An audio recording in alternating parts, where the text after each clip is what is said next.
Saludos, hermanos del grupo Instrucción Teológica. Les habla el pastor Salomón de la Cruz desde Cozumel, Quintana Roo, México. Estoy haciendo la última de las exposiciones de mi presentación del libro 8 bases para el estudio de la escatología. Esta es la última de las bases que estamos presentando y quiero decirles también que en esta base que vamos a hablar acerca de las escuelas hermenéuticas de la actualidad en la que se está desarrollando la escatología. Es necesario que la conozcamos porque si no sabemos a qué escuela pertenece nuestra línea de interpretación, vamos a tener pues dificultades para poder entender toda la panorámica de la interpretación. A veces podemos hacer alguna mezcla.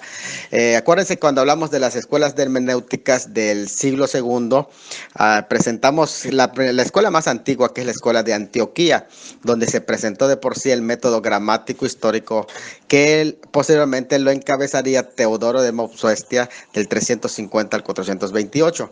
Sin embargo, eso fue como un retomar, un reavivamiento de ese método en esa área de la iglesia que jamás se apartó del método gramático histórico. Por el contrario, cuando vamos a estudiar la historia de la iglesia latina, podemos ver que la escuela de Occidente comenzó con el método literal con Tertuliano en el 160 al 220. Sin embargo, posteriormente, esa escuela de Alejandría va surgiendo la escuela alegórica con Clemente en el siglo II y Orígenes en el 185 a 254. Entonces, todo eso va desarrollándose en las escuelas hermenéuticas. Bueno, cuando hablamos de las escuelas escatológicas, necesitamos ir trasladándonos un poquito más. La razón por la que tenemos que trasladarnos más hasta este aspecto, hasta este punto, que lo hemos comentado cuando hablamos de la historia de la escatología, es que cada tiempo ha tenido su momento de trato de temas. Por ejemplo, primeramente se empezó con el tema de la naturaleza de Cristo, la cristología, el tema de la soteriología, la salvación, el tema del canon. Y el tema de la soteriología vino en la época de la Reforma, que se trató a profundidad, pero por fin en el siglo XVIII le toca el turno a la escatología, porque ya empiezan a desarrollarse algunos elementos interesantes de la escatología y mucho antes de la declaración de la fundación del renacimiento del Estado judío, se habían ya trabajado sobre el tema de la escatología. Incluso antes de Darby ya se había estado trabajando sobre algunos escritores, ya estaban manejando el tema de la escatología. Entonces es interesante que aquí nos movamos a entender las principales escuelas. Claro, una de las más antiguas, que es la escuela amilenialista, porque es muy interesante saber que el amilenialismo surge desde el 354 al 430 con Agustín de Hipona. Sin embargo, antes del amilenialismo estuvo el premilenialismo, que básicamente fue enseñado por los judíos, por Jesús, por Pablo, por Juan. O sea, representa la fe histórica del primer siglo. Después ya vino el amilenialismo. Y posteriormente, con Daniel Whitby, en 1638 a 1726, surgió el postmilenialismo, que decía que Cristo no puede venir hasta que el mundo sea ganado. Entonces, estas escuelas que es muy interesante estudiar. Vamos a ir estudiándolos entonces paso a paso. Primero, los espiritualistas o alegóricos. Esta escuela sostiene que la venida de Cristo sucede cuando por medio del Espíritu Santo se realiza en la iglesia obras y eventos notables y entonces ya se establece el reino. Bueno, la otra escuela es los postmilenialistas. Los postmilenialistas enseñan que mediante la predicación del evangelio el mundo entero será cristianizado y sometido al evangelio antes del regreso de Cristo. Así, Cristo vendrá luego del milenio, pero se llama post, que es después, postmilenialismo. Entonces estamos viviendo el milenio reino de Dios. Los amilenio, que quiere decir no milenio, sostienen que no habrá un milenio literal sobre la tierra y que todas las profecías con respecto al reino se están cumpliendo hoy en la iglesia, entre los cuales también incluyen algunos teólogos que se llaman teólogos del pacto. Y en nuestro próximo audio vamos a hablar de los premilenialistas con sus diferentes líneas. Muy bien, ahora estamos hablando de los premilenialistas. Ya hablamos de los postmilenialistas, de los amilenialistas que surgen con la escuela de Agustín, y ahora los premilenialistas, que básicamente encontramos sus escritos desde los escritos de los primeros escritores bíblicos. Específicamente ya mencionábamos al Señor Jesús, los judíos mismo, el judaísmo tiene esa concepción de un reino milenial que está basado en un milenio, ¿verdad? Pablo, como también Pedro y Juan. Sin embargo, durante todo un periodo de 1800 años se escondió detrás se fue sepultada esa postura, porque ya mencionamos las razones, ¿verdad? Que tiene que ver con el surgimiento del amilenismo y la hermenéutica, que es la hermenéutica simbólica, alegórica. Pero los premilenialistas están divididos en varios grupos. Están los grupos que se le conoce como los historicistas, dentro de los que se incluyen algunos teólogos del pacto. Consideran el milenio como una etapa más en la realización del reino de Cristo, una etapa intermedia entre la era de la iglesia y la que ha de venir, entre los teólogos del pacto. Pero recuerden que los teólogos del pacto están tanto amilenialistas como historicistas, pero los historicistas, ellos sí creen en un milenio, aunque su postura es tribulacionista con respecto a la venida de Cristo, que quiere decir que Cristo viene después de la gran tribulación para llevarse a su iglesia.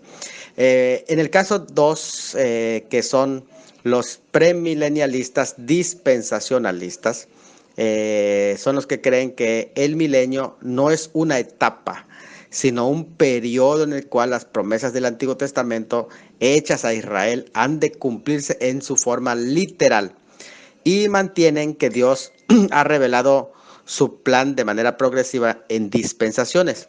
Lo que se enfatiza es la diferencia entre Israel y la iglesia, la interpretación literal y el cumplimiento de las promesas a Israel. En este momento no voy a detallar el tema del dispensacionalismo, porque vamos a presentar más adelante un libro que se llama Las 7 dispensaciones, donde vamos a hablar de lo que es el sistema dispensacional o el método dispensacional de interpretar las escrituras. Entonces, que realmente el dispensacionalismo no es una teología, sino un método de estudio bíblico, y lo vamos a estudiar a profundidad. Le vamos a dedicar toda una semana también de estudio al dispensacionalismo. Entonces, interesante en ese concepto, ¿verdad? Pero dentro de los dispensacionalistas se encuentran por lo menos 4 posturas con respecto a la tribulación, que son las siguientes. Los post-tribulacionistas, que son los que afirman que la iglesia será arrebatada luego de la gran tribulación. Los mid-tribulacionistas son los que creen que el arrebato es a la mitad de la tribulación. Los que tienen la postura pre-ira, que son los que diferencian 3 periodos, que son la tribulación, la gran tribulación y la ira. Y entonces dice que la iglesia pasa la tribulación y la gran tribulación, pero no pasa en la ira.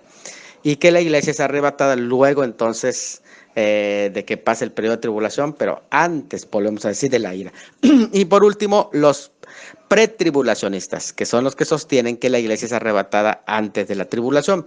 En este momento no vamos a estar abundando respecto a esos, pero solo presentamos las escuelas para que las conozcan, y en el momento que se vayan a considerar esa temática, vamos a ir entrando en detalles sobre esas posturas. Bueno, pues esto es lo que respecta a las escuelas.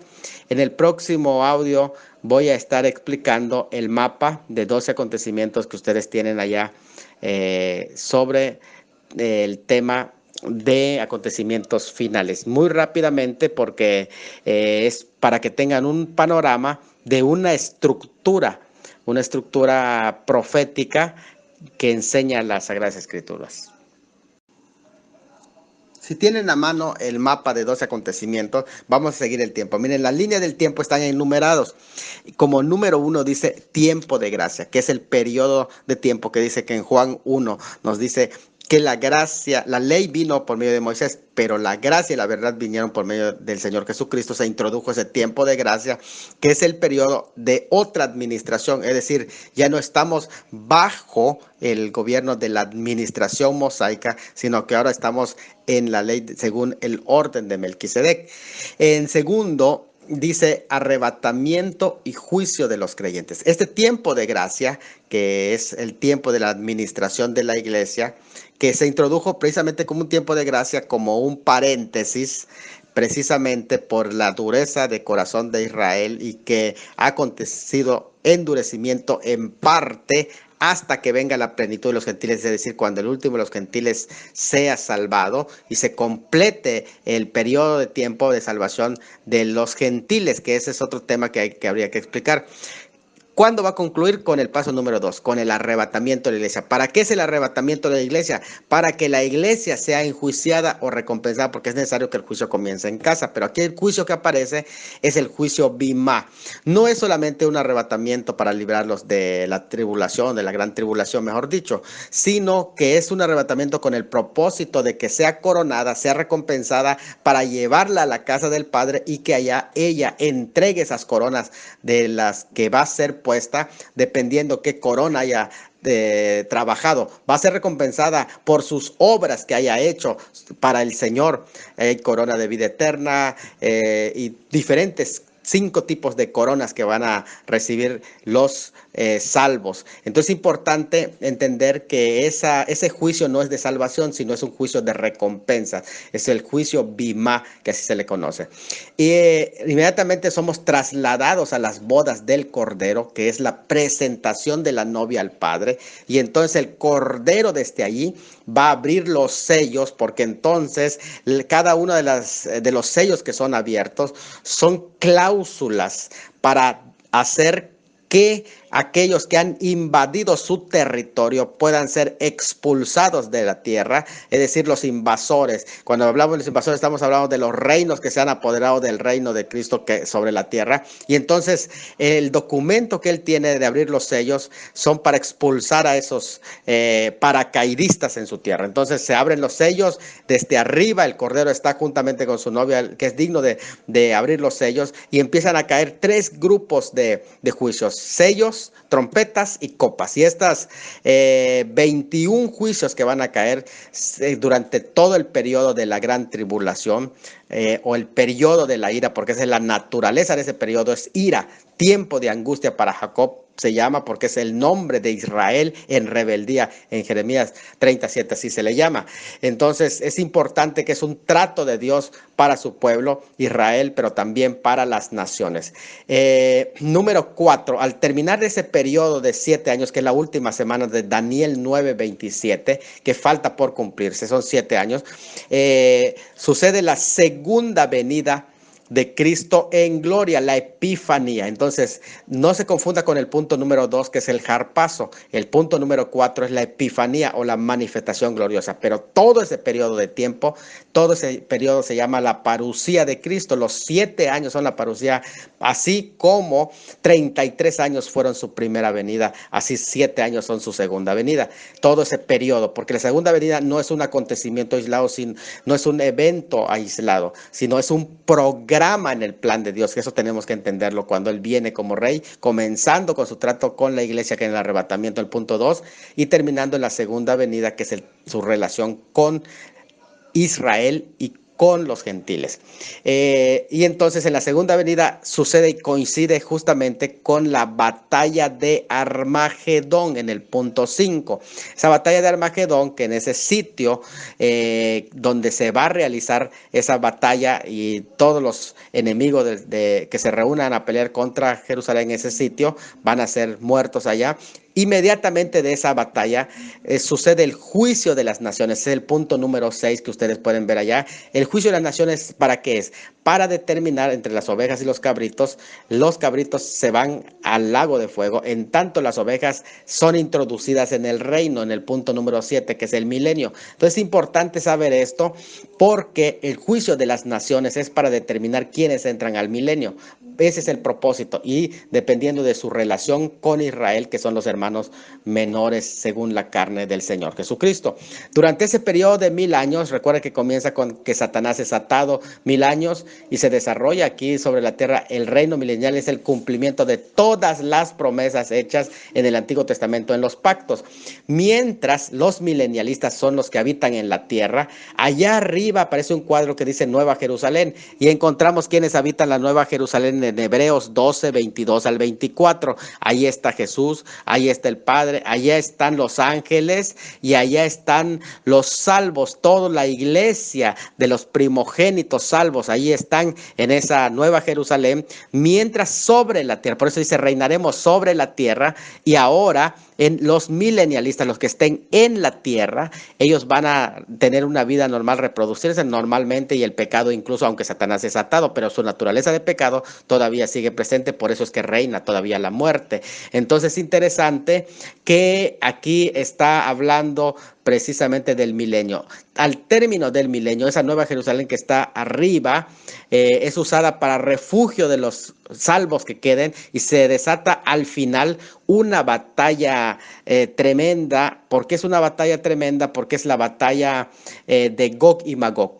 Esa batalla es de Apocalipsis 20, no es la de Ezequiel 37, donde aparece otra vez Gog y Magog, porque Gog y Magog es un espíritu antisemita que se desarrolla. En la gran tribulación va a haber una batalla de Gog y Magog, pero esta no es la de Ezequiel, sino es la de Apocalipsis 20, que también al final del milenio se desata, y es una batalla, parece ser con mucha tecnología, es cósmica también. ¿Por qué? Porque ellos rodean el campamento de los santos que está en la Nueva Jerusalén, y es decir, que como que la quieren invadir a la Nueva Jerusalén, la quieren bombardear hacia arriba a la Nueva Jerusalén. Es interesante porque desde allá cae fuego de Dios y los devora a esos adversarios, y se pasa al punto número 9, que es el juicio final. El juicio final. Después del juicio final, donde ya se juzgan a todos los pecadores, sucede la segunda clase de resurrección, que es la resurrección para muerte. Ahí, en ese juicio final, prácticamente se destruye a todos los pecadores. Pero destruir quiere decir castigar, enjuiciar y enviar al lago de fuego eterno. Es decir, que allí eternamente van a sufrir. Y pasa al punto número 10, que es la destrucción de los cielos y la tierra actual. Y el número 11, que se va a dar cielo nuevo y tierra nueva. Y así como hay un infierno eterno donde las almas eternamente estarán sufriendo, así también habrá un cielo nuevo y una tierra nueva. Es decir, la tierra nueva va a recibir a esa Nueva Jerusalén, y ahora sí no va a estar flotando como en el milenio, sino va a sentar directamente sobre esa tierra nueva. Esos son los 12 acontecimientos finales de este mapa en resumen. Bien, amigos, este es el último de los audios que voy a enviar respecto al estudio de la escatología, porque es ya la octava base que hemos presentado. Pero el libro, que se llama 8 bases para el estudio de escatología, tiene más de 30 páginas en el apéndice, bajo por lo menos estas 4 secciones. Primero, en el primer apéndice del libro, yo manejo la reflexión hermenéutica sobre las teorías escatológicas, sobre todo los temas que presentan las teorías del anticristo y todo, y cómo debe de manejarse eso, qué tipo de hermenéutica se tiene que manejar. Hacemos una reflexión muy nutrida de esa temática. Segundo, hablo también en otro apéndice de las lecciones de la infiltración escatológica jesuita. ¿Qué aprendemos en esa infiltración? Hablamos de todos esos jesuitas que se han infiltrado, y cuál es la lección que aprendemos nosotros. Hacemos un detalle a profundidad de ese estudio. Y hablo también de Leroy Fromm, que es el creador de la teoría conspiracionista del futurismo como invento jesuita. es un adventista y él ha vendido esta idea a muchos evangélicos. También presento a Joaquín de Flores, que tiene mucha relación con el surgimiento del historicismo. Entonces vamos a estar poniendo ese aspecto, cómo va surgiendo el historicismo y por qué el historicismo, que vuelvo a reiterar, es la postura adventista, por qué no tiene sustento. Vamos a estar tratando de eso en el apéndice. De hecho ya está, no lo voy a tratar aquí en este espacio. A lo mejor si haya otras preguntas más adelante salga a colación, pero lo que quiero hacer ahora es dejarlo en la conclusión y que usted al adquirir el libro pueda ir profundizando en el apéndice. Les recomiendo esos apéndices porque están muy actualizada la información que tiene y es una información que muchos de a lo mejor los estudiantes de escatología no han tenido la oportunidad de revisar.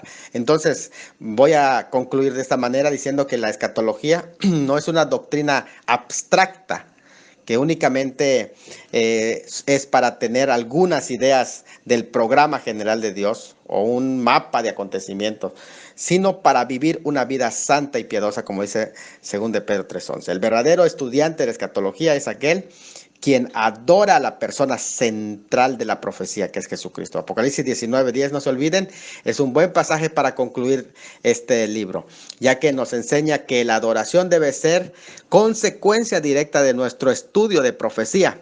Es la razón por la que el Apocalipsis es un libro de adoración, pues nos lleva a concentrarnos en la gloria de Cristo, ante el cual no tenemos otra cosa que caer de rodillas y adorarle. Si esto no sucede en nuestro estudio, el resultado será mera curiosidad religiosa, que es lo que no queremos. La profecía por sí misma, por su misma esencia, va destinada a desvelar a su principal actor. Y ese principal actor es Jesucristo, el cual es el tema central de toda la profecía. Al alcanzar a mirarlo, el creyente en su interior se crea en la misma atmósfera celestial de adoración que se tiene al Cordero en Apocalipsis 5:9, 5:10 y 5:12. Por 28 ocasiones en el Apocalipsis se refiere a Cristo como el Cordero inocente y perfecto. Se habla de la ira del Cordero en 6:6 de Apocalipsis, de la sangre del Cordero en 7:14, de las bodas del Cordero en 19:7, la esposa del Cordero en 21:9, el trono del Cordero en 22:1 y 3. Quitarlo entonces del libro es eliminar el sentido. Ya no tiene caso el libro de Apocalipsis si quitas al Cordero. Por eso le adoramos a Él por ser quien es, por estar donde está y por lo que ha hecho por nosotros. Entonces concluimos. El comentario más importante de este estudio es este: adora a Dios porque el testimonio de Jesús es el espíritu de la profecía. ¿Por qué? Porque la profecía se origina en Él, se comunica por medio de Él, se cumple en Él, hablan de Él, testifican de Él y se interpretan en Él. Que Dios los bendiga.